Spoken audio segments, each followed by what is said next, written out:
Muy bien. Empezamos anoche de hablar de un segundo punto,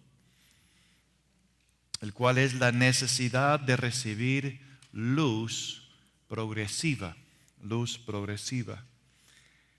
Y quiero usar el ejemplo en la Biblia de la vida de Apolos para mostrar la importancia y la necesidad de tener luz progresiva en nuestra vida.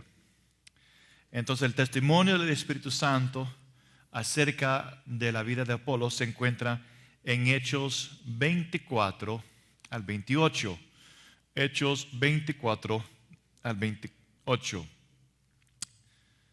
Dice así: llegó entonces a Éfeso un judío llamado Apolos, natural de Alejandría, varón elocuente, poderoso en las Escrituras. Este era instruido en el camino del Señor y ferviente de espíritu. Hablaba y enseñaba diligentemente las cosas que son del Señor, enseñando solamente en el bautismo de Juan. Y comenzó a hablar confiadamente en la sinagoga, al cual, como oyeron Priscila y Aquila, le tomaron y le declararon más particularmente, o en otra versión dice más exactamente, el camino de Dios. Y queriendo él a pasar a Acaya, los hermanos exhortados escribieron a los discípulos que le recibiesen, y venido él aprovechó mucho por la gracia a los que habían creído, porque con gran vehemencia convencía públicamente a los judíos, mostrando por las Escrituras que Jesús era el Cristo. Ahora, vemos aquí en la vida de Apolos las Escrituras nos muestran varios puntos sobre su vida. Número uno, él es un judío. Él es un judío. Y sin duda al estilo de Santiago, el apóstol. También conoció muy bien las Escrituras. Conoció muy bien las Escrituras y fue instruido en el camino del Señor. Es decir, él es un hombre justo. También enseñó con claridad acerca de Jesús, aunque solamente conocía el bautismo de Juan. También tenía un corazón que amaba la verdad. Amaba la verdad. Y era humilde de corazón y tenía un corazón dispuesto para hacer la voluntad de Dios. Y cuando Priscila y Aquila le acercó a él abrió su corazón para recibir más luz. Y el resultado lo podemos ver en versículo 28. Pues delante de todos contradecía a los judíos con razones que ellos no podían negar, y basándose en las Escrituras demostraba que Jesús era el Mesías. Entonces vemos a un hombre justo, un judío, amaba al Señor, y vemos la humildad de él de recibir más exactamente el camino de Dios de los hermanos Aquila y Priscila. Y él solo sabía lo que era el bautismo de Juan. Pero cuando recibió luz, mayor entendimiento, entonces el resultado es, poderosamente, él demostraba que Jesús era el Mesías. Entonces, esto es un modelo para nosotros. Apolos es un modelo de alguien que recibió mayor luz. una luz progresiva y Dios lo usó grandemente. Hermanos, nunca debemos sentirnos que hemos alcanzado todo. Nunca debemos tener la actitud de que yo no necesito saber más sobre este tema o este punto de las Escrituras. Porque Dios quiere profundizarnos, Él quiere perfeccionarnos. Y cuando Dios revela algo, no debemos sentir intimidado o sentir temor o sentir vergüenza, que yo no sé esto. No debemos tener un espíritu de orgullo o de falsa humildad, sino recibir con mansedumbre la luz, la palabra fresca, nueva, para que eso pueda ser injertada en nuestra vida y salvar nuestra alma. Y entonces, el fin es cuando uno recibe la luz progresiva de Dios, podamos entonces tener un mayor impacto para Dios. Así como vemos con Apolos. Regla número 3. Regla personal número 3. Es la gracia de Dios, no griego, no el griego. Es la gracia de Dios, no griego. Siempre y cuando la luz de Dios nos revele algo o algo nuevo y fresco, eso es la gracia de Dios. Eso es la gracia de Dios. En el camino, viendo como ejemplo a Saulo, en el camino a Damasco, Saulo tuvo un encuentro con la gracia de Dios.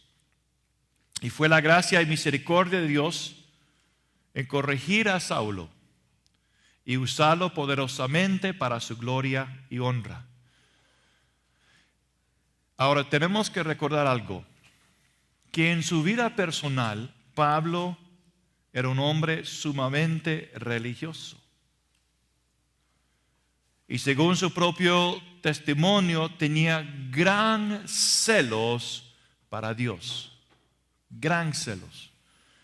Pero él dijo que su celo no se basaba en el conocimiento.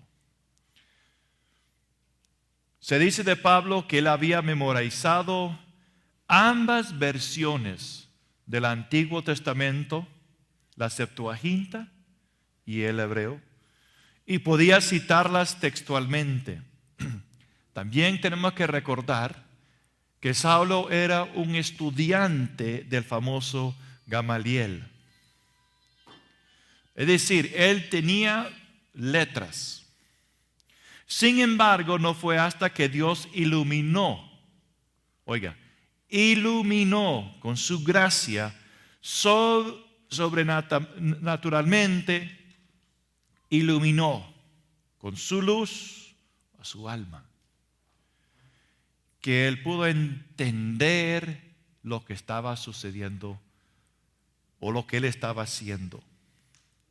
2 Corintios 4, versículo 6, y también 3, 14 al 16, porque Dios que mandó que de las tinieblas resplandeciese la luz, es el que resplandeció en nuestros corazones para iluminación del conocimiento de la gloria de Dios en la faz de Jesucristo. ¿Qué es lo que se necesita el hombre? Griego 1, griego 2, griego 3. Saulo tenía todo eso. Él era alumno, discípulo del mejor teólogo, Gamaliel. Celosos para Dios, pero muy equivocado.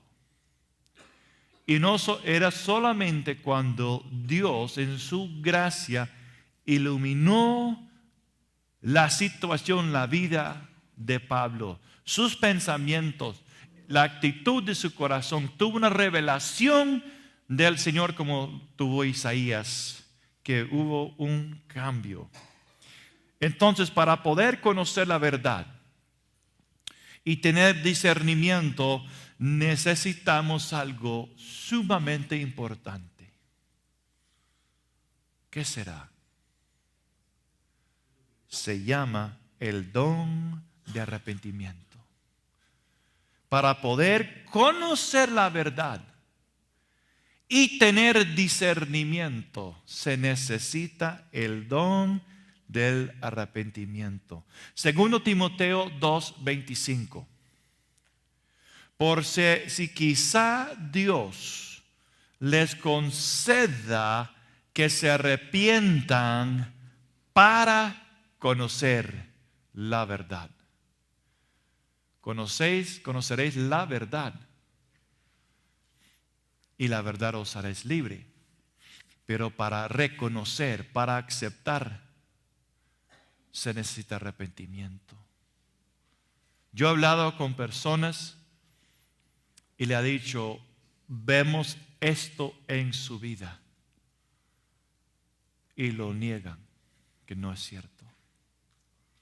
Es obvio para mí, es obvio para mi esposa, pero ellos no lo ven. Y entonces no va a haber cambio hasta que hay arrepentimiento. La palabra arrepentimiento significa un cambio de pensar. Un cambio de pensar. Y Saulo tenía un pensamiento de que él estaba haciendo un favor para Dios y que estos cristianos eran una secta falsa.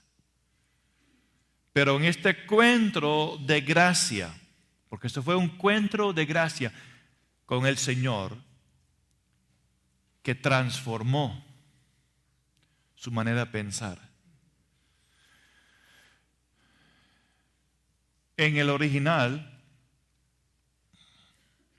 en una versión que es muy apegado al original, en Hechos capítulo 9, versículo 5, ¿quién eres, Señor? Y le dijo, yo soy Jesús de Nazaret. Y temblando y temeroso. ¿Por qué? Porque este glorioso ser, un tiempito atrás, fue crucificado por blasfemia, por ser el Mesías, el Hijo de Dios. Y entonces eso sacudió y penetró la oscuridad de Pablo. Ese encuentro de gracia que tuvo Saulo con Jesús también era el don de arrepentimiento que él recibió conjunto con esa gracia. Es el arrepentimiento de Dios que nos ayuda a reconocer nuestro error. Y es el arrepentimiento de Dios que nos ayuda a abrazar la verdad de Dios. Y si en verdad amamos a Jesús, yo soy el camino, la verdad. Si amamos la verdad, Jesús, y queremos ser como Él, hecho a su semejanza, y si queremos llegar al Padre, yo soy el camino hacia el Padre. Ese camino es a través de la verdad. Entonces, cada vez que el Espíritu Santo nos convence, nos ilumina, es una oportunidad para abrazar ese don de arrepentimiento para el reconocimiento de la verdad de Dios. Y así podremos ser convertidos para caminar en la luz de su palabra. Salmos 36, versículo 9 dice, en tu luz veremos luz.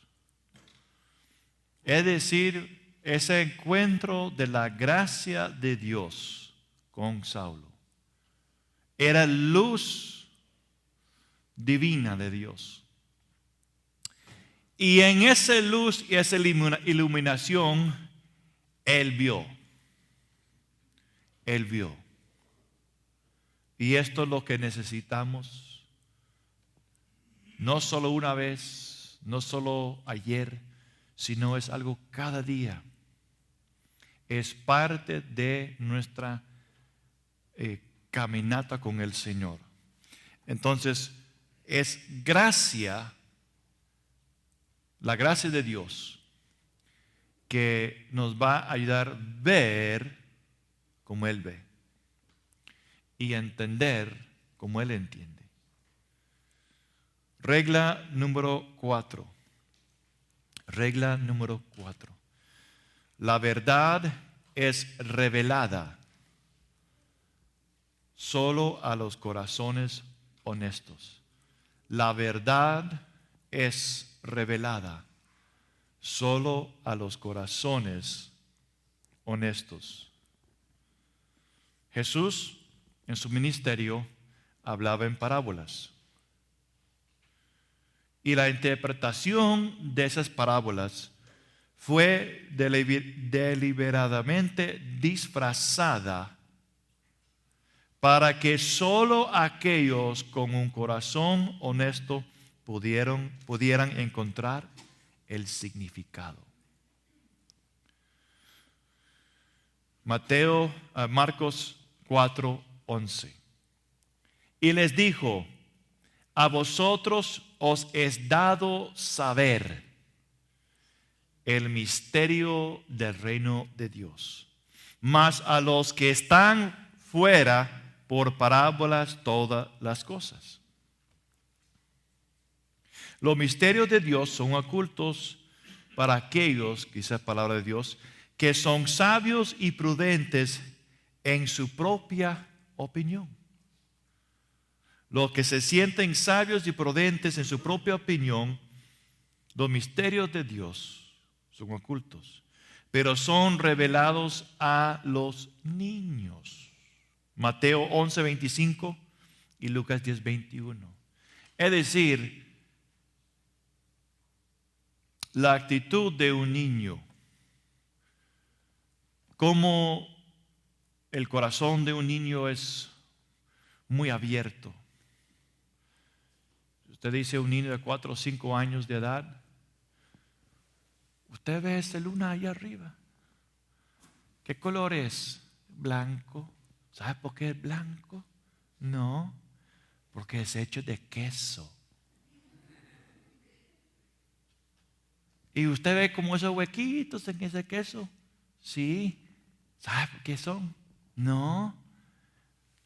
Son los astronautas que subieron ahí arriba y escarbaron y trajeron a la tierra queso. Por eso tenemos queso. ¿Se le va a creer? ¿Ok? Son muy abiertos.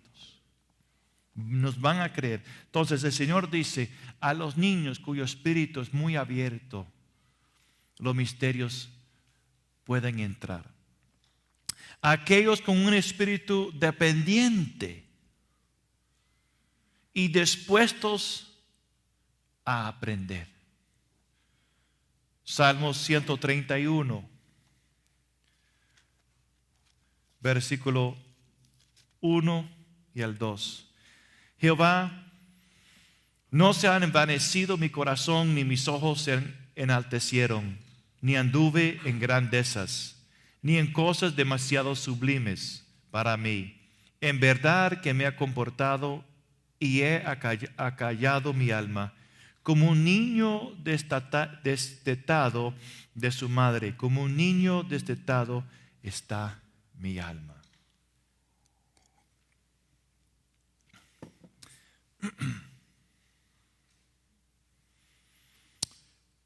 Si el Hijo de Dios no decide darnos luz o dar luz, nadie puede ver ni entender a Dios. Vamos a Mateo 11, 27. Mateo 11, 27. Todas las cosas me fueron entregadas por mi Padre, y nadie conoce al Hijo, sino el Padre. Ni al Padre conoce alguno sino el Hijo, y aquel a quien el Hijo lo quiere revelar. Las personas e incluso las naciones que continuamente rechazan a Dios reciben la maldición de la ceguera. Y eso vimos anoche en Romanos 1, 18 al 32. Romanos 1, 18 al 32.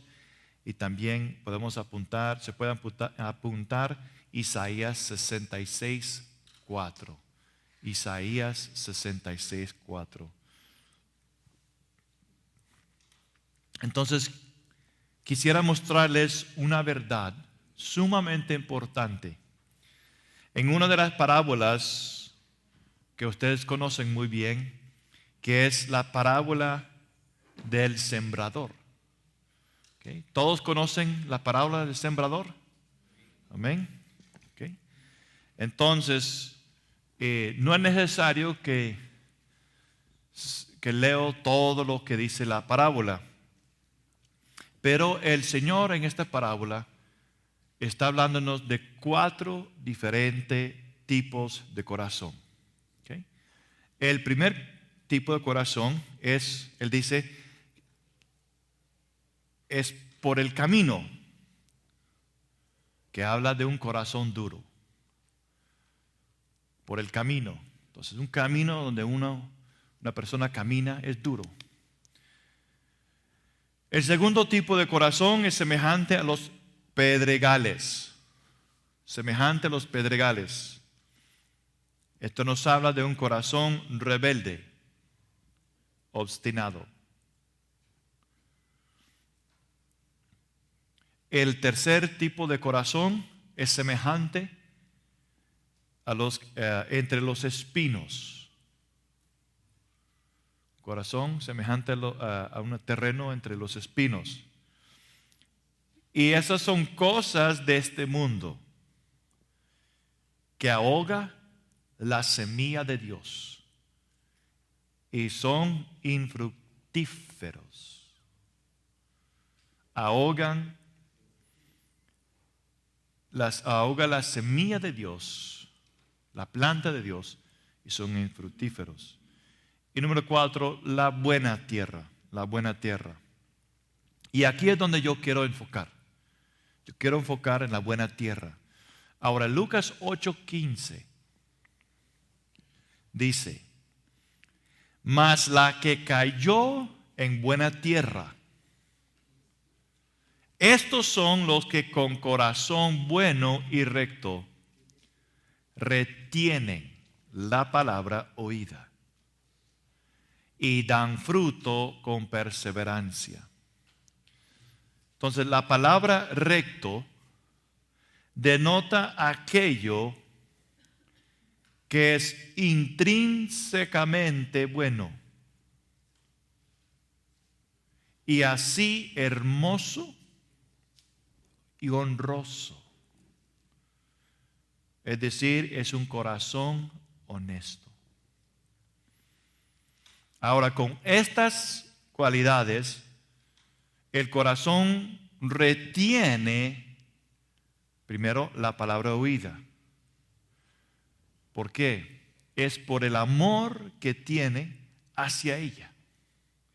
Se retiene por el amor que tiene hacia la verdad.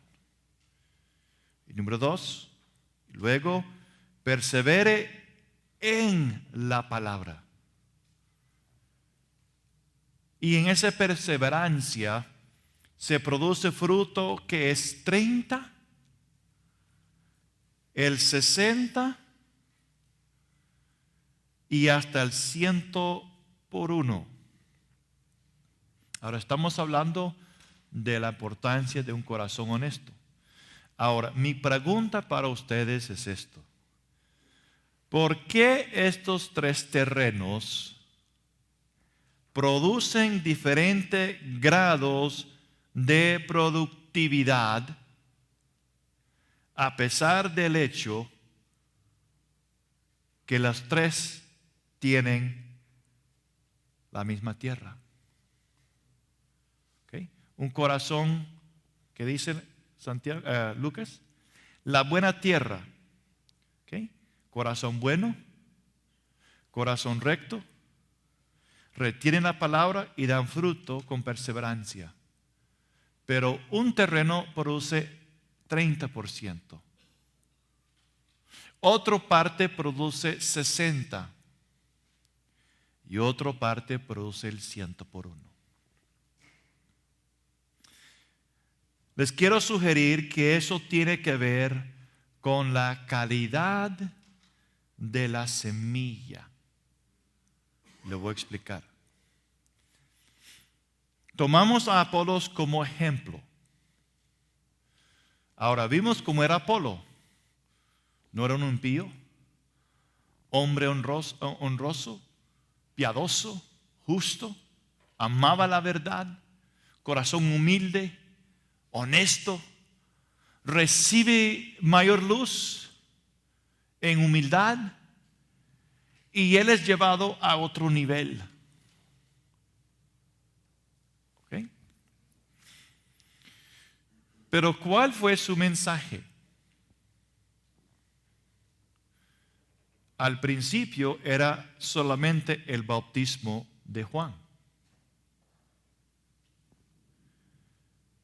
Pero hablando espiritualmente, eso es leche. Apenas los rudimentos de la doctrina de Cristo. Es más, el bautismo de Juan era con el propósito de preparar a la gente para Cristo. El punto es esto, que el bautismo de Juan es un nivel inferior, aunque era de Dios. Era un nivel muy bajo. Entonces, si él solo se quedó apegado a ese mensaje, ¿cuál hubiera sido el fruto espiritual? Solo leche. 30. Después viene Aquila y Priscila y les enseñó más correctamente las cosas de Dios. Y Apolo recibió una mayor revelación de Dios, por lo tanto se aumentó también la calidad de su mensaje y prédica.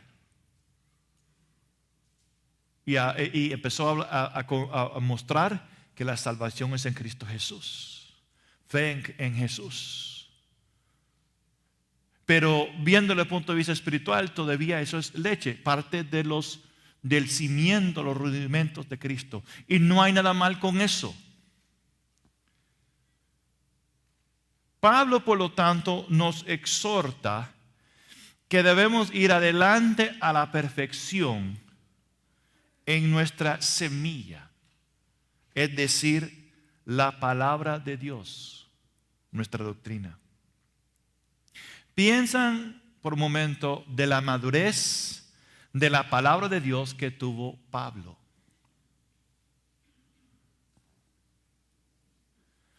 Aunque él predicaba salvación en Cristo, que es el inicio, él también habló del supremo llamamiento.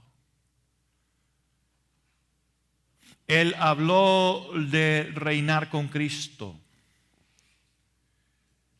Piensa del Juan el apóstol. Juan el apóstol habla de hijitos y el lavamiento de nuestros pecados con la sangre del Cordero. Pero él también establece una visión de los bienaventurados y santos que reinarán con Cristo en el reino milenial y para siempre. Entonces les quiero sugerir que el corazón honesto y bueno produce el 30 o el 60 o el 100 por 1 dependiendo de la calidad de semilla o la madurez, si lo puedo decir, de esa semilla. En el caso de Apolos, si Aquila y Priscila no hubieran entrado y explicar más exactamente la palabra de Dios, seguramente él hubiera quedado en ese nivel y la semilla, su mensaje, hubiera sido plantado en los corazones con una visión solamente del bautismo de Juan. Y estoy seguro de que al conocer a Jesús y el Mesías y conocer a Pablo, porque más adelante en Corintios Pablo habla de Apolos, que Apolos siguió madurando en el conocimiento del Señor y su semilla llegó a ser de más calidad, mayor o superior calidad, en el sentido de no solo un 30, sino 60 y quizás el 100 por uno. ¿Están entendiendo, hermanos? Yo estaba estudiando eso en un día y me hice la pregunta, pero si todos los corazones son iguales en esta tierra, o digamos en esta parábola, pero ¿por qué algunos 30, otros 60, otros 100? Y como digo, yo les sugiero que es por la calidad de la semilla. ¿Y qué es lo que busca el Padre? Madurez, perfección. Entonces, por esa razón, es tan importante también el mensaje que tenemos y lo que estamos sembrando en los corazones de otros. ¿Estamos sembrando semillas de 30%, del 60% o del 100 por uno? ¿Estamos sembrando una semilla de solo lugar altrio, lugar santo o lugar santísimo? Regla número 5.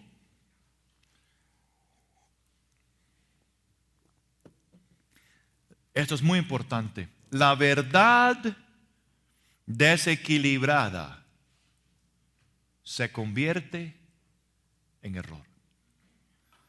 La verdad de Dios desequilibrada se convierte en error.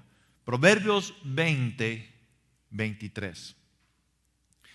Pesas desiguales son abominación al Señor, y una balanza falsa no es buena. Ahora, una verdad de Dios llevada a un extremo se convierte en error. Una verdad de Dios llevada a un extremo se convierte en error. Cada vez que una verdad es sobreenfatizada o exagerada o es vista solo desde un punto de vista, se convierte en un error. Algo puede ser verdad, pero cuando se lleva demasiado lejos se vuelve mentira. También sostener solo la mitad de la verdad, esto es equivalente a una mentira. Nunca debemos concentrarnos en algunas verdades espirituales desatendiendo otras. Vamos a ver un ejemplo en un momento. Nuestra seguridad está en concentrarnos en todo lo que Dios tiene que decir y no solo nuestros temas favoritos. Les voy a mostrar una verdad desequilibrada que se convierte en error usando una balanza falsa. Pero primero veremos la verdad equilibrada y luego esa verdad desequilibrada. Empezamos con Romanos 11, 22. Romanos 11, 22. Mira pues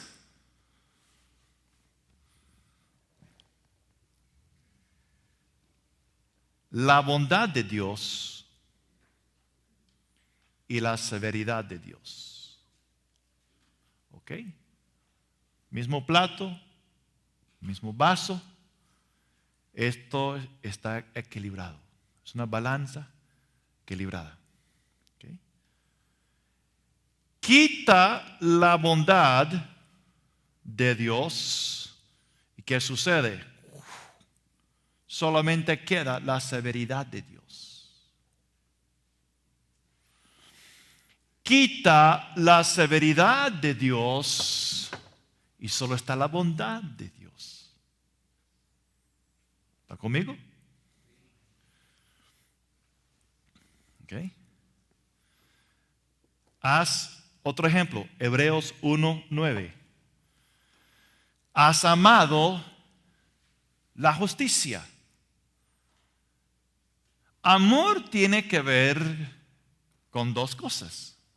El amor de Dios equilibrado, tiene que ver en amar su justicia, pero aborrecer la maldad. Se puede amar la justicia, pero no aborrecer la maldad. Un ejemplo es Judas. ¿Okay? Otro es, Dios es amor. ¿Okay? Equilibrado. Un balance equilibrado. Quita uno y hay un énfasis exagerado. O falta o solo la mitad de la verdad. Dios es amor. Ahora, lleva el amor de Dios a un extremo. ¿Y qué es el resultado? Que Dios ama tanto al mundo y al cristiano que jamás enviará a alguien al infierno. Es más, no hay infierno, porque un Dios, un verdadero Dios de amor, no puede permitir tal cosa. Ahora, eso es el amor de Dios llevado a un extremo. Y hoy en día eso está sucediendo. Un sobreénfasis en el amor de Dios llevando a un extremo tanto de que la severidad de Dios no existe. De que el juez no existe. ¿Cuál es uno de los titulares o títulos del Señor? Vamos a Génesis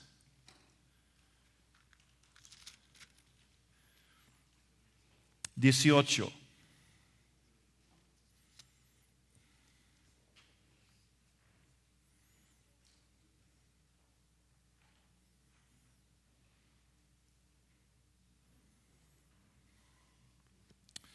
Entonces, en Génesis 18, versículo 25, Abraham, el amigo de Dios, reconoce que el Señor se llama el juez de toda la tierra.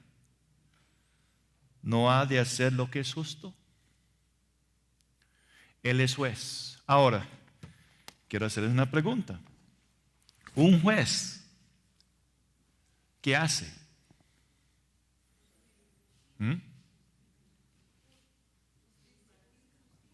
Justicia. Pero él busca a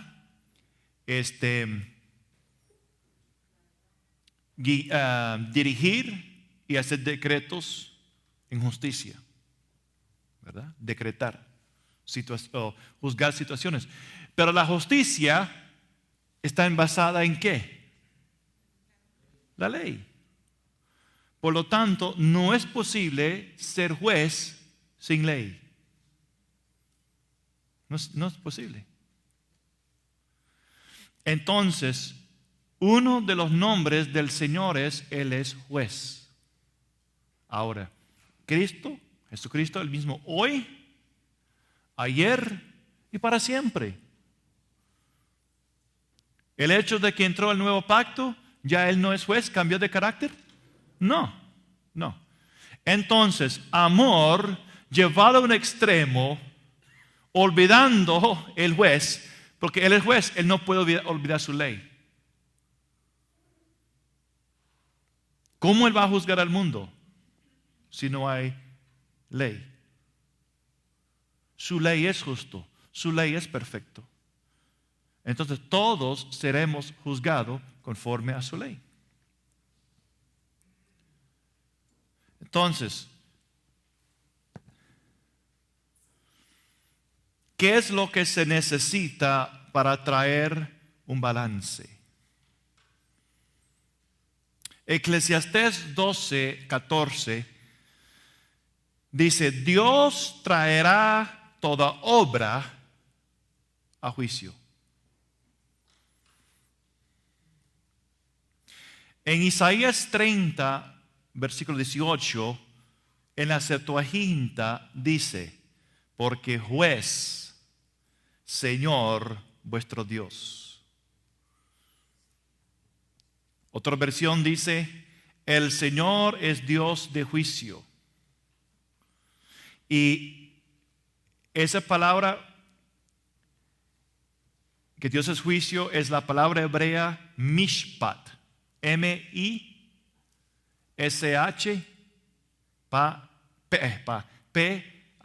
mishpat.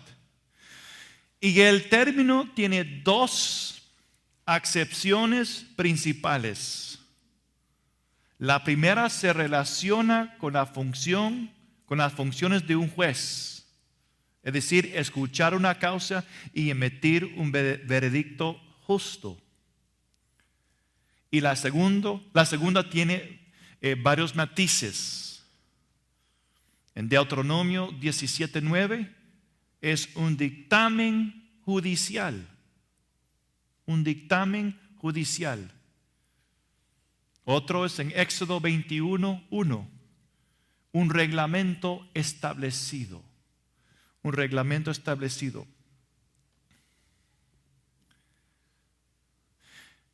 En Levítico capítulo 21 estamos hablando de ir a un extremo, tomar una verdad del carácter de Dios, de la naturaleza de Dios, de su palabra, pero llevarlo a un extremo, o solo enfatizar la mitad de la verdad o una parte, una sobreénfasis. En Levítico 21, 18 a 20, los sacerdotes, los ministros de Dios, no podían servir al Señor si tenían estos 12 imperfecciones en su cuerpo. Versículo 18, porque ninguno que tenga defecto se acercará. Oiga, no ciego, ni cojo, ni uno que tenga el rostro desfigurado o extremidad deformada. Una versión lo traduce: las orejas deformes. Una extremidad deformada, o como dice la Septuaginta, monstruoso. Descalificó al sacerdote o levita. Una extremidad deformada desde el punto de vista espiritual representa la verdad llevada al extremo, lo cual siempre produce error. Por lo tanto, debemos evitar concentrarnos en algunas verdades al punto de excluir otras, porque eso produce cristianos cuyas vidas espirituales se vuelven anormales. Y hoy en día, hermanos, eso está sucediendo. Hay libros de pastores que tienen mucha influencia en los estados que han entrado en apostasía, Pero hermanos, ellos justifican de que no hay infierno.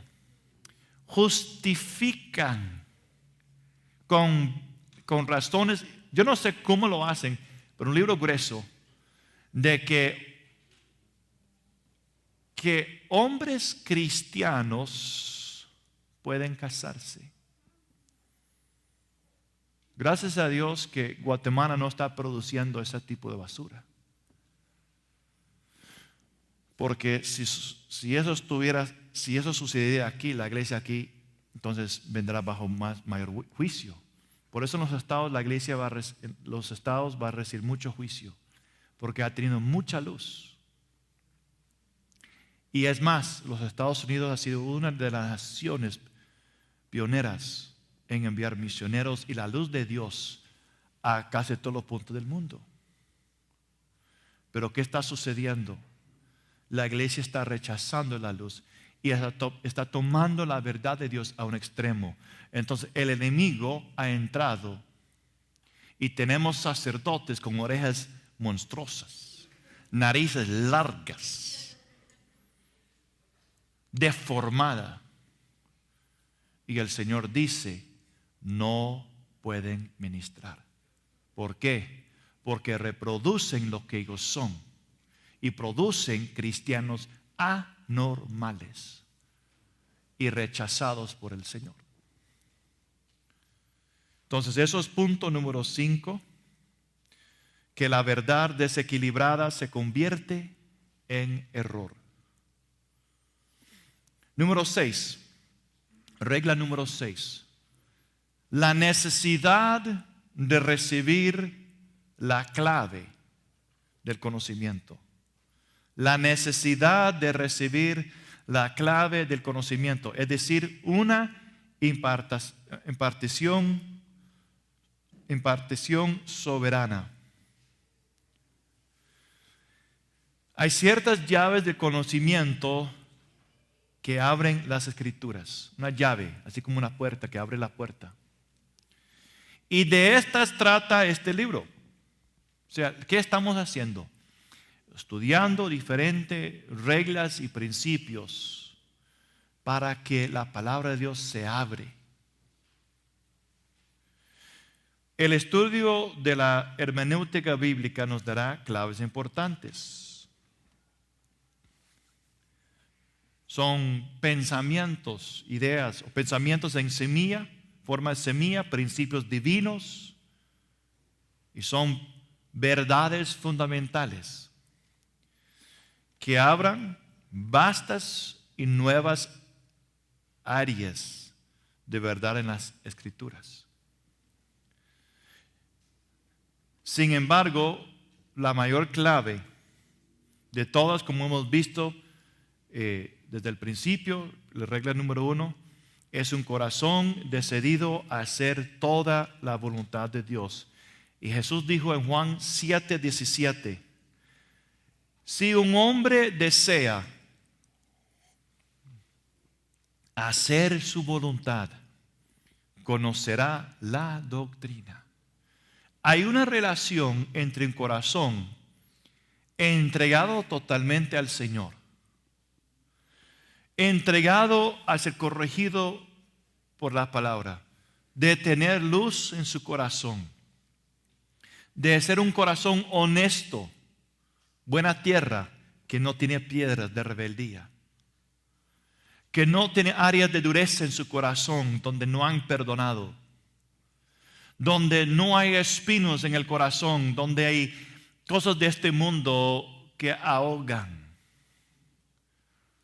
Es que, hermanos, un día me di cuenta de algo, que Dios en su sabiduría nos ha mostrado cómo Él es a través de una semilla. Ok. Aquí esta es una nación que vive de la tortilla. ¿De dónde viene la tortilla? Maíz. Entonces, vamos a sembrar maíz. y lo voy a tirar aquí en el piso. Y después vamos a regar agua encima. ¿Qué va a suceder? De repente va a abrir. La raíz va a empezar a salir. Hay luz, hay agua, pero de repente ¿qué va a suceder? Va a morir. ¿Por qué? Porque el terreno, se lo puedo decir así, no está dando lugar. Dice la palabra de Dios que hemos sido nacidos de nuevo por semilla incorruptible. Dios es poderoso y soberano, pero tan humilde que nuestra resistencia a Él puede limitar su formación y perfección en nosotros.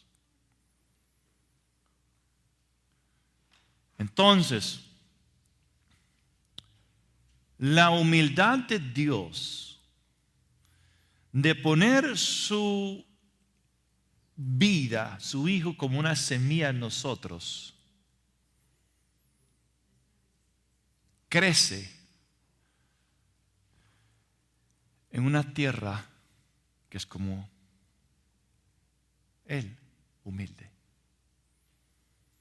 Un corazón humilde, el Señor tiene lugar. Un corazón manso, el Señor tiene lugar. Isaías 57, versículo 15.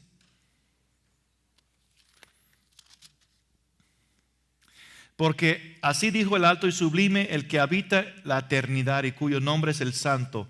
Yo habito en la altura y en la santidad, y con el quebrantado y humilde de espíritu. Entonces, ¿qué es lo que busca el Señor? ¿O cuál es nuestra parte? Lo que quiero hacerles entender es esto. Si damos lugar al Señor,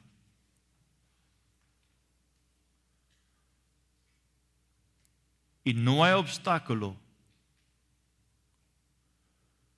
con su gracia, no hay razón por qué su vida y mi vida no pueda alcanzar el 100%. Porque no es la tierra que hace el crecimiento, sino en la semilla está todo lo que se necesita para alcanzar el 100%. La semilla va a ser su parte, Dios va a hacer su parte, Dios va a darle crecimiento, pero es tú y yo que tenemos que ceder a Él. ¿Me están entendiendo, hermanos?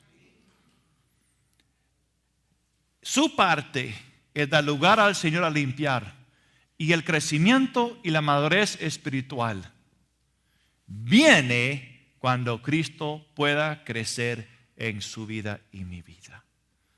Usted no va a producir la vida de Cristo. Usted sin Él no puede madurar. La madurez, la perfección es en Él y a través de Él, teniendo el lugar en su vida y mi vida. Por eso es el corazón, y solamente el corazón honesto, un corazón que recibe, retiene, porque ama la verdad. Un corazón perseverante, que se somete continuamente. Ese corazón, si tiene una semilla de alta calidad. Por eso, hermanos, estos libros y estos estudios son tan importantes, porque nos muestran el alto y supremo llamamiento de Dios para nosotros. Es semilla de alta calidad, de excelencia. Y esa semilla va a producir lo que está en su ADN. El esfuerzo viene de Dios. Él va a hacer crecimiento. Él va a producir el fruto. son los frutos del Espíritu, no los frutos suyos o los frutos míos. Los frutos del Espíritu son de Él. Él nunca dijo los frutos de ustedes, no, el fruto del Espíritu. Si el Espíritu Santo, si el Espíritu Cristo tiene lugar y cuando las raíces encuentran piedras, decimos al Señor, saca esta piedra, y Él saca esa piedra, las raíces van profundizando. Cuando esa semilla empieza a sentir los espinos, Señor, quita los espinos, Él los saca, eso va creciendo y empieza a tirar ramas y fruto. Si no hay obstáculo, si no hay impedimento, esa semilla va a producir el 100%. Y tomándolo desde el punto de vista espiritual, si es solamente una semilla de salvación, entonces el fruto es solo salvación. Si es una semilla del 60% de solo, digamos, la verdad del lugar santo, eso es lo que va a producir. Pero si se habla de la gloria y del lugar santísimo, de la ley de Dios escrito sobre nuestros corazones, entabla un corazón suave, blando, donde se ha quitado el corazón de piedra, donde Él ha puesto en nosotros el querer y hacer. Entonces ese corazón va a producir el 100%. ¿Y sabes qué, hermano?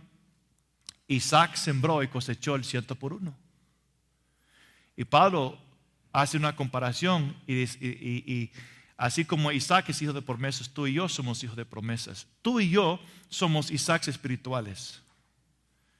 Y está, si lo puedo decir, en nosotros esa semilla, Cristo. Y tenemos el ADN espiritual para alcanzar lo que la Biblia dice. Y es la plenitud de Cristo. Y eso va a suceder. Porque va a haber 30, va a haber 60 y también va a haber el 100%.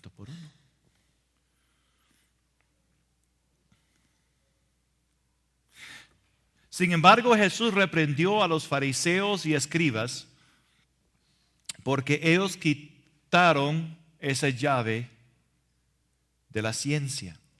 En Lucas 11:52 Él dice, ay de vosotros intérpretes de la ley, porque habéis quitado la llave de la ciencia.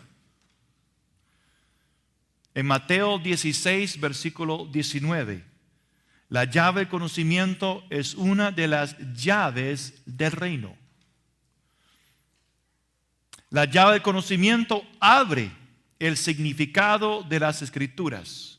En Lucas 24, 45,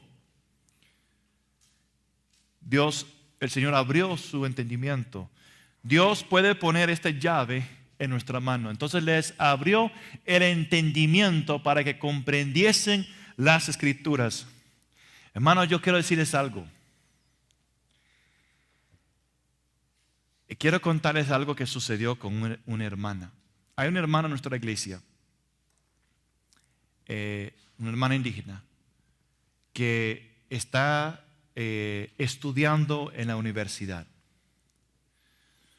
Y ella se encontró con material que ella no podía entender nada. Pero ella sabía que el Señor la había llamado a estudiar, de prepararse. Entonces, un día ella dijo al Señor, Señor, yo no entiendo eso, yo lo leo pero no lo entiendo. Y hermanos, en ese momento ella sintió que entró detrás de ella dos manos. Y ella sintió que esa mano entró en su mente, en su cerebro. Y sintió que esas manos se giraron así. Y ella escuchó y algo abrió así. Y cuando eso sucedió, ella podía leer y entender. Y cuando ella me dijo eso, dije, wow, les abrió el entendimiento. Hermanos, oh Señor, mete tus manos en mi cerebro. O sea, Él abrió el entendimiento de los discípulos y con la hermana le entendió, ella sintió como algo abrió adentro en ella.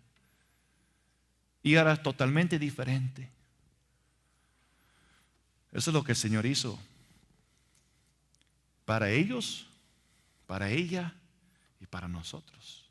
Lo puede hacer también. Entonces, en este pasaje el Señor abrió el entendimiento para los discípulos para que comprendiesen las Escrituras. Los líderes religiosos eran los intérpretes de la ley, pero eran astutos abogados que usaron muchos detalles sutiles para evitar la evidencia contundente en asuntos relacionados con la ley.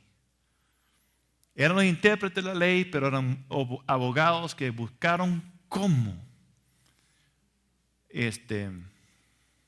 manipular, si lo puedo decir así, la ley de Dios a su gusto. Regla número 7. La envidia y los celos. La envidia y los celos son poderosos estorbos para una interpretación correcta. La envidia y los celos son poderosos estorbos para una interpretación correcta. Los líderes religiosos de Israel estaban llenos de envidia y celos. En Mateo 21:15. Pero cuando los principales sacerdotes y los escribas vieron las maravillas que había hecho, y a los muchachos que gritaban en el templo y que decían, Hosana al hijo de David, se indignaron. La envidia y los celos son grandes problemas del corazón, no de la mente, es el corazón, que nublan el juicio del hombre y cegaron los ojos de los teólogos o los maestros de la ley a tal punto que no pudieron aceptar a su Mesías cuando Él estaba delante de ellos o entender sus enseñanzas. Entonces, ¿qué definición podemos dar para explicar lo que es la envidia? ¿Qué es la envidia? La envidia tiene antipatía e incluso desea el mal de otros porque posean algo superior o tienen alguna ventaja. Un ejemplo de esto es en la vida de Raquel. Voy a repetir eso. La envidia tiene antipatía e incluso desea el mal de otros porque ellos poseen algo superior o tienen alguna ventaja que ellos no tienen. Un ejemplo de esto es en la vida de Raquel, que envidiaba a su hermana porque Lea tenía hijos, mientras que ella era estéril. Génesis 30, versículo 1. Entonces la envidia tiene antipatía e incluso desea el mal de otros porque posean algo superior o tienen alguna ventaja que ellos no tienen. Los celos, o el celo es la demanda de ser el número uno y oponiéndose a todos los rivales. Y esto es el carácter de Lucero, que intentó usurpar a Dios y poner su trono sobre los ángeles de Dios y ser semejante a Dios.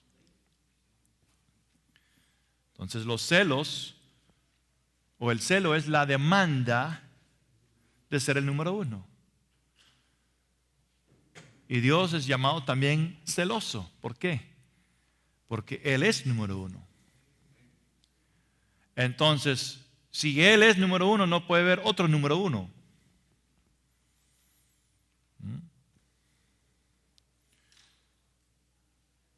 También vemos que cuando David se convirtió en competencia para el rey Saúl, el rey trató de matarlo. Y Cantares 8:6 dice: duros como el Seol son los celos. Duros como el Seol son los celos. Cuando alguien trata de ser el número uno y atrae a otros hombres a sí mismo en vez de a Dios, él es maldito con un espíritu pervertido de celos. Y esto vemos con los ángeles que se apostataron y se aliaron con Lucero. El mismo espíritu de celos en Lucero infectó a un tercio de los ángeles. Y la envidia y los celos tienen una cosa en común. Ambos giran en torno al pecado de compararse a sí mismo con otros. Recuerde los pensamientos de Lucero: me haré semejante al Altísimo. Y él está tan lleno de celos porque él quiere ser número uno y él quiere esa posición, el trono de Dios. Y ahora hay un hombre que se llama Jesús que está en ese trono, que venció a él. Por lo tanto, él tiene envidia contra los hijos de Dios porque ese trono que él quería tener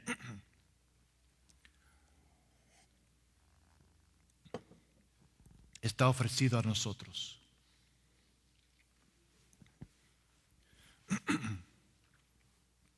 Uy.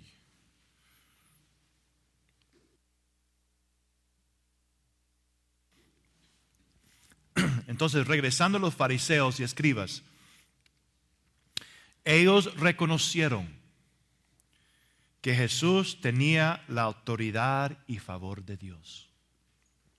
Estamos hablando de los celos e envidia, que son enemigos para interpretar correctamente la palabra de Dios.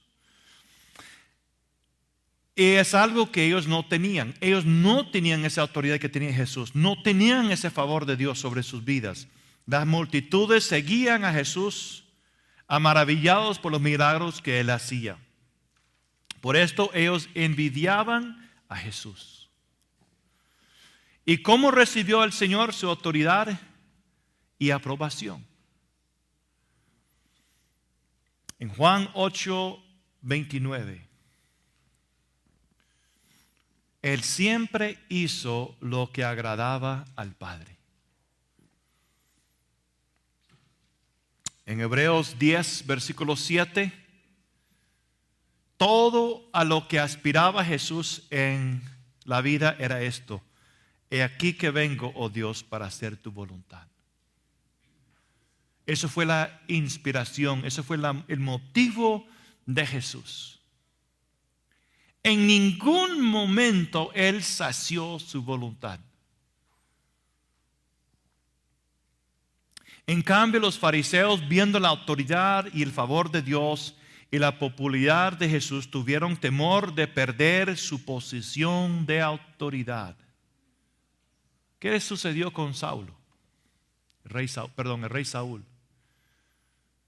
Cuando David regresó de su victoria, las mujeres salieron a danzar y cantar y dijeron: rey ha matado su 1000, pero David sus 10,000. Y él dijo: ¡ay! ¿Y qué más puede conseguir este joven sino mi reino? Y a partir de ese día vino sobre él un espíritu de celos. Y el espíritu de celos busca a matar. Ahora es interesante que no dice que él atacó a David con una espada, pero con una lanza. Ahora, hermanos, si yo, digamos que esto es mi espada, Yo no le puedo hacer daño con una espada, porque para herir con una espada tiene que estar cerca. Pero si esto es mi lanza y yo tiro esto, lo lanzo, yo sí le puedo lastimar de lejos. ¿Y sabe lo que hace el espíritu de celos? Con la boca lanza palabras que hieren y matan, difaman, desacreditan,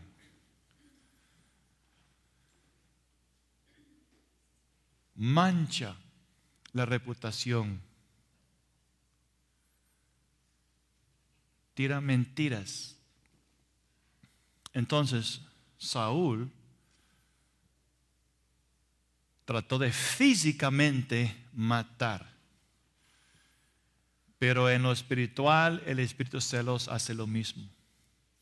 El espíritu celos, busca a destruir relaciones, busca destruir matrimonios, busca destruir el liderazgo, busca destruir el pastor. Y usa lanzas o palabras para sembrar división. Es decir, dividir.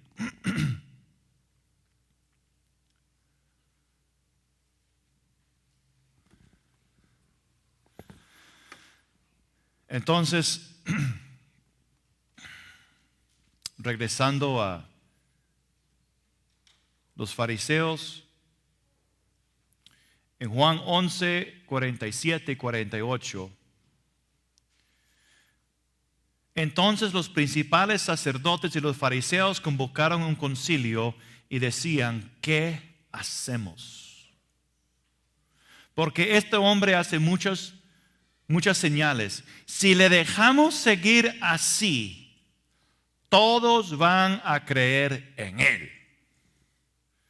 Y los romanos vendrán y nos quitarán nuestro lugar y nuestra nación. ¿Y sabe lo que es la raíz de celos? Temor. Temor de perder su lugar. Temor de perder su posición. Temor de perder su popularidad.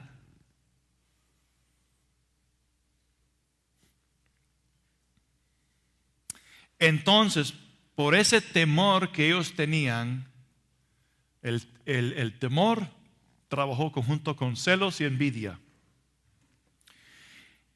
Y el fruto de eso es que ellos no podían aceptar a Jesús y a sus palabras, porque al hacerlo ellos hubieran perdido su posición.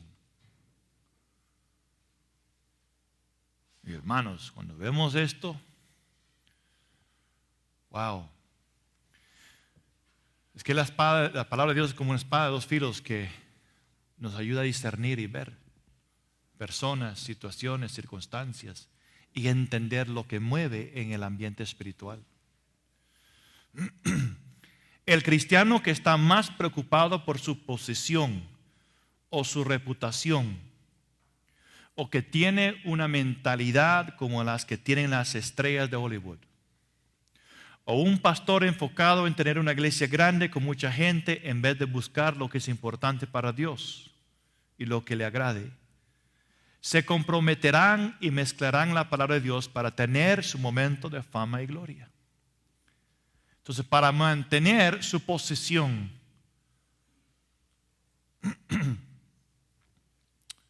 y mantener su doctrina, ellos tenían que hacer esto. Por lo tanto, el fin de la envidia y los celos para los fariseos era que estos pecados de ellos se escurrecieron a interpretación que tuvieron del Mesías. Y fueron su envidia y sus celos los que clavaron a Jesús en la cruz. El fin del celos y la envidia es homicidio. Tanto en lo natural como en lo espiritual.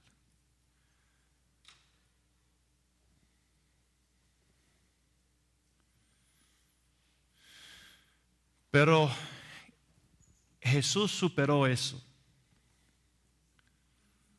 Jesús superó los celos, los ataques, siendo humilde y muy manso. Y primero de Pedro,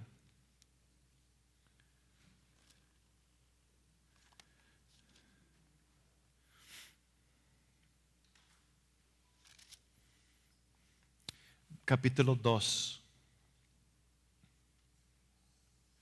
versículo 23, quien cuando le maldecían no respondía con maldición, cuando padecía no amenazaba, sino encomendaba la causa al que juzga justamente.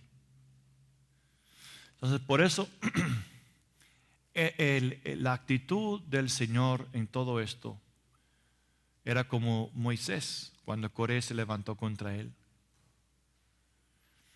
Y el Señor no defendió a sí mismo.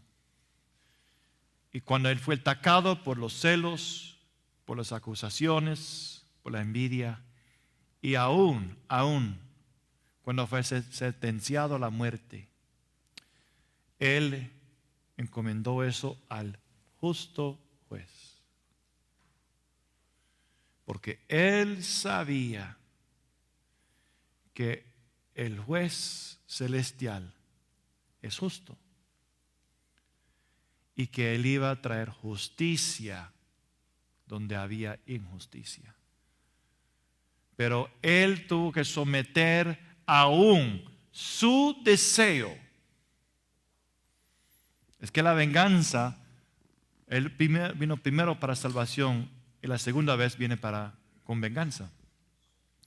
Entonces la retribución se viene en el tiempo de Dios a la manera de Dios. Entonces él murió como cordero. Y eso es lo que tenemos que hacer nosotros. Y yo estoy pasando por una situación y esto es lo que le estoy diciendo, es algo que estoy viviendo. Porque estoy pasando por una situación muy delicada y a la vez muy peligrosa. Pero el espíritu de celos, estoy entendiendo y creo, es el principado que gobierne sobre nuestro territorio.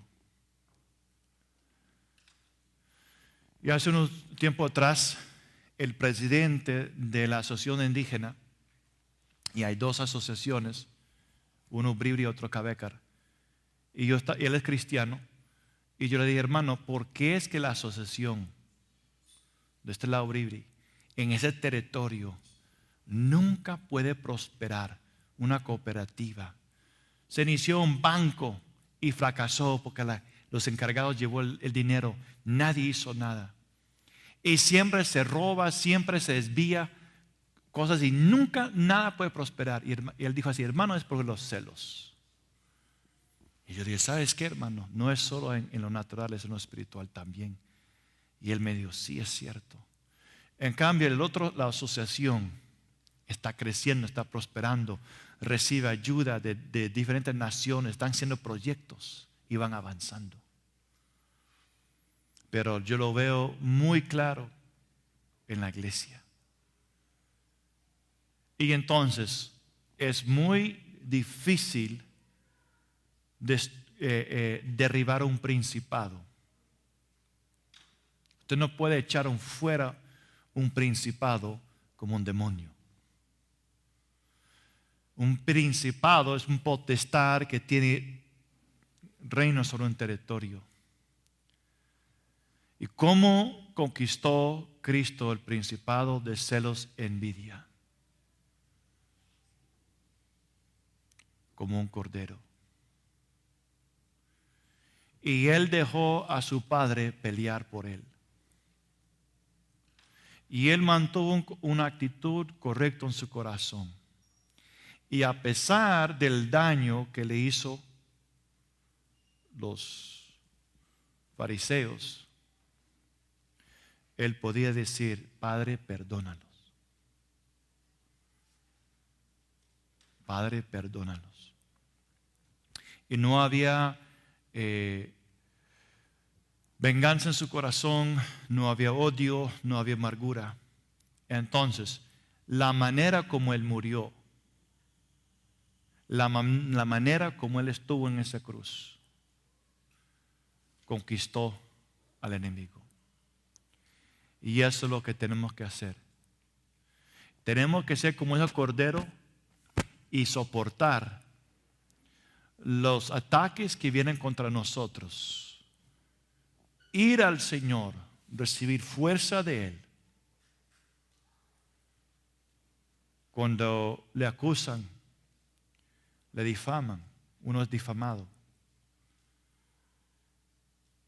Si uno empieza a defenderse, entonces nuestro abogado va a estar a su lado y dice: bueno, estás ocupando mi puesto, mi trabajo, defiéndese entonces.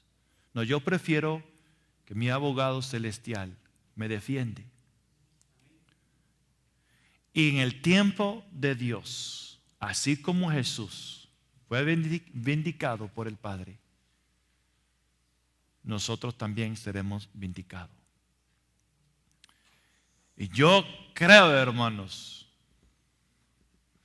yo tengo esta fe en mi corazón, esta esperanza, que en el tiempo de Dios, cuando ese principado de celos es derribado por el Señor, que va a haber un cielo abierto y Dios va a derramar su Espíritu Santo en avivamiento. Cada lugar es diferente, pero por eso hablo de esas cosas, porque lo estoy viviendo. Es no solo algo que como la palabra que está hablando de lo que dice, pero cuando uno lo vive, se ve cosas, se entiende aspectos espirituales. Y es muy bonito, Señor, saber y tener esa confianza, hermanos, de que el Señor tiene control, de que el Señor tiene un propósito con esto, de que el Señor nunca nos lleva a la situación para llevarnos a derrota, sino a victoria. Pero en el proceso tenemos que llevar nuestra cruz, y a través de la cruz, la muerte, viene el poder de su resurrección. Y cuando Dios hace su obra en nosotros, Él hará la obra en otros. Y un día el Señor, Pastor Belli está hablando, dijo algo el Señor sobre una persona que era como enemigo. Y el Señor dijo: pero Él está haciendo mucho bien para su vida. ¿Pero cómo? Pero es que usted tiene que orar mucho. Usted tiene que buscar mi rostro. Usted tiene que buscar más fuerza de mí. Entonces Él vio de que aún los enemigos en los propósitos de Dios hacen bien para nosotros. ¿Sí? Y entonces cuando en nuestro corazón podemos ver a nuestro enemigo y bendecirlo, ayudarlo, de tener un corazón limpio y abierto hacia ellos, entonces estamos alcanzando un alto nivel de amor en Dios y Dios va a poder fluir a través de su vida. Bueno, creo que tenemos tiempo para una regla más. Regla número 8. Regla número 8. La dureza de corazón es otro obstáculo para la interpretación correcta. La dureza de corazón es otro obstáculo. El problema con un corazón duro es que igual a una roca, nada lo puede penetrar. Un corazón duro es un corazón que ha rechazado la gracia de Dios. Y por lo tanto, ese corazón no es capaz de superar circunstancias adversas. Entonces, un corazón duro no puede recibir la gracia de Dios. Y en las adversidades y circunstancias difíciles, no lo pueden superar. Porque solamente podemos superar nuestras circunstancias con la gracia de Dios. Y la gracia de Dios es capacitación divina, habilidad divina, 2 Corintios 12:9. Y bajo el liderazgo de Moisés, la primera generación que salió de Egipto nunca entró en la tierra prometida debido a su incredulidad y la dureza de su corazón. Dos cosas: la incredulidad y la dureza de corazón. Israel no pudo entender lo que Dios estaba haciendo en su vida en el desierto, por lo tanto se quejaban amargamente contra él. Hebreos 3:8-11. Un corazón resentido, un corazón amargado, también no puede perdonar. Y esos son síntomas de un corazón endurecido, resentido, amargado, no puede perdonar. Un corazón endurecido trae una terrible insensibilidad y se obstruye la habilidad de entender y percibir. Piensa en una piedra. Corazón duro no puede entender y percibir lo que Dios está tratando de hacer por nosotros. Israel como nación, por la dureza de su corazón, no podían entender a pesar de todo lo que el Señor hizo por ellos. Por tanto, si hemos de entender las Escrituras y si hemos de recibir una guía verdadera de las Escrituras, debemos tener un corazón tierno. Un corazón tierno y circuncidado. Porque la dureza del corazón, la incredulidad y los obstáculos espirituales trabajan juntos. La dureza del corazón, la incredulidad, los obstáculos espirituales trabajan juntos. Y estos forman una trinidad malvada. Una trinidad malvada. Los obstáculos espirituales que Dios presenta, que deben ser superados por la gracia de Dios, pero como se rechaza la gracia de Dios, viene dureza de corazón e incredulidad, y entonces esos tres forman una trinidad malvada. El divorcio y la falta de perdón también son el resultado de un corazón endurecido. No puedo y no te perdonaré. El corazón endurecido deja fuera a las personas en la vida del individuo.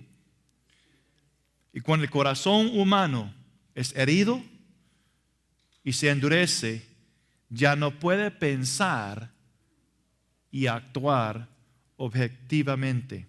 Es decir, hay algo que lo ataja, como las cuerdas de un títere. Si sufrimos una herida, es muy importante venir ante el trono de la gracia y hallar gracia para el oportuno socorro. De otro modo, el corazón se vuelve duro e insensible.